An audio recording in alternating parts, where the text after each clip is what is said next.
ආයිබෝවන් කියලා පිළිගන්නවා cooking with Dilani YouTube channel එකට. අද මම ඔයගලන්ට කියලා දෙන්නේ අපේ රටේ ගස් යට වැටිලා යන කොස් වලින් කොස් ඉරි වලින් රස සීනි සම්බල් එකක් හදාගන්නේ කොහොමද කියලා දෙන්න. මේ කොස් ඉරි කල් තියාගන්න විදියට සීනි සම්බල් එකක් හරි කල් තියාගන්නේ කොහොමද කියලා දෙන්න තමයි මම මේ හදන්නේ. මේක හරිම රසයි. මේකේ රස සමාන කරන්න පුළුවන් හතු වලට. ඇත්තටම මේක අපේ ගෙදර කට්ටිය කෑවට පස්සේ කොස්සිරි කියලා දැනගත්තේ නැහැ. ඒගොල්ලෝ කිව්වේ හතු නේද කියලා. ඇත්තටම රසයි. මේක හදලා බලන්න. අඩු වියදමක් ඇත්තෙම නෑ මේක. අපි කොස් මදුළු ගෙනාම ඉතුරු වෙන ඉරි ටික මේක ෆ්‍රිජ් එකේ දාලා හරි මං කියලා දෙන විදියට හදාගෙන හරි තියාගෙන කන්න පුළුවන්. ඔයාලා තාමත් මගේ YouTube channel එක subscribe කරලා නැත්නම් පුංචි ඉල්ලීමක් කරනවා මාව subscribe කරන්න. මේ වීඩියෝ එක හොඳ නම් බලන්න share කරන්නත් අමතක කරන්න එපා. මෙතන මම අරගෙන තියෙනවා අද මම ගෙනාපු කොස් මදුළු වල තියෙන ඉරි ටික. මේ ප්‍රමාණය තමයි මම අරගත්තේ. ඒකේ තියෙන ඇට ටිකකුණුත් චුට්ටක් ඇට 4-5ක් මේ විදියට සුද්ධ කරලා අරගත්තා. මේ ටික හොඳට සෝදලා තෙත බේරෙන්න තියලා තමයි මම අරගෙන තියෙන්නේ. මේ වගේ ට්‍රේ එකකට දාලා යටින් ටිෂු එකක් දාලා තමයි මම මේ විදියට අරගෙන තියෙන්නේ.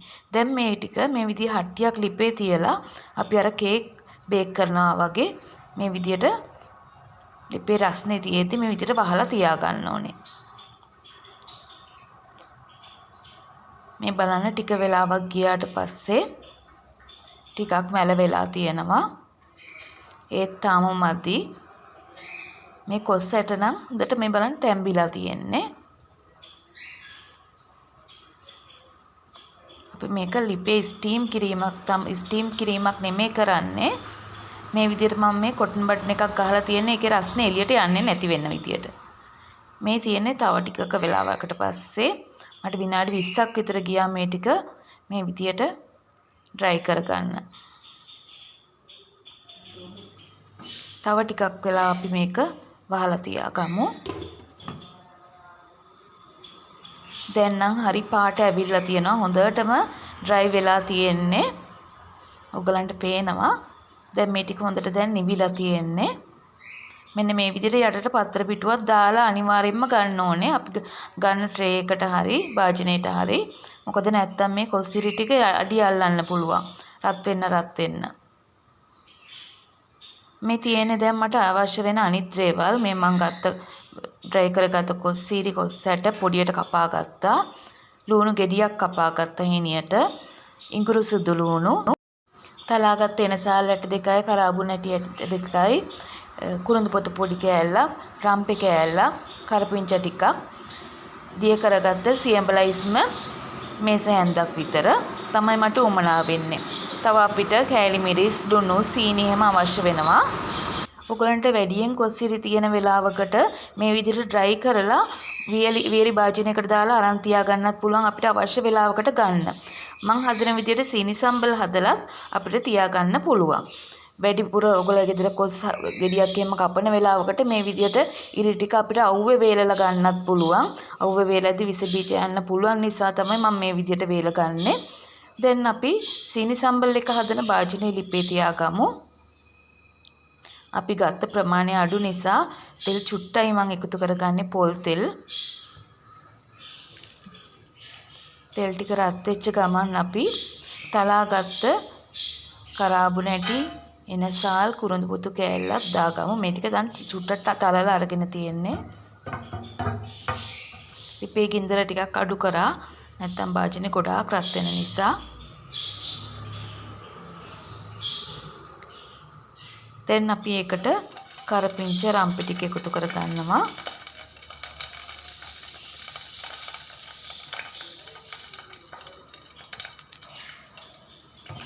දැන් කලාගත්ත ඉඟුරු සුදු ලුණු චුට්ටක් දාගන්න.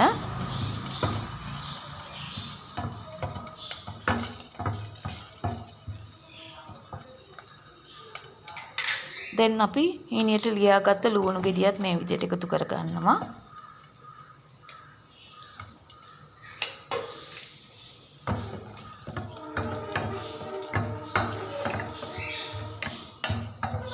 දැන් ලුණු ටික මේ විදිහට චුට්ටක් වෙලා තියාගමු අපි. ටිකක් මැල වෙනකම්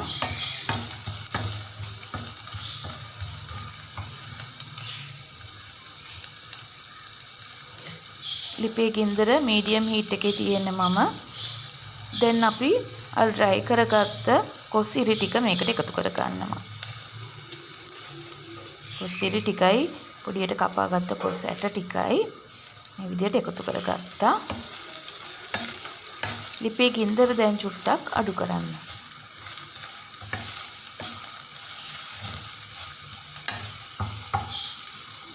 චුට්ටක් මෙහාට කරලා අපිට අවශ්‍ය ප්‍රමාණයට ඔයාගේ සැර අනුව කෑලි මිරිස් කුඩු එකතු කරගන්න පුළුවන්. සැර ගොඩාක් අවශ්‍ය නැහැ. අපි චුට්ටයි අරගත්ත නිසා මේ විදිහටම භාජනයටම දාගන්න. ගොඩාක් වෙලා තිබ්බොත් අඩිය අල්ලන්න පුළුවන්. මේ විදිහට හොඳට කලවම් කරගන්න.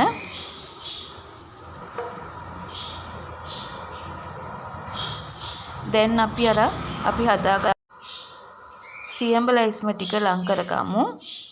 මේක ගොඩාක් වෙලා තියෙන්න දෙන්න එපා. ඊට කලින් අපි මේකට ලුණු ස්වල්පයක් දාගමු. දැන් අපි හදාගත්ත සියඹලයිස්ම ටිකත් මේකටම දාගන්නවා.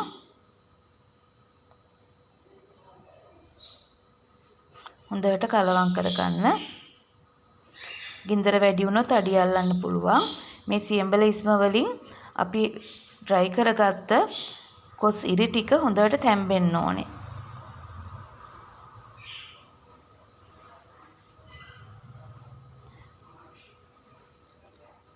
ලිපේ ගින්දර අඩු කරලා තියෙන මම මේකට තව වතුර කප් කාලක් විතර එකතු කර ගන්නවා.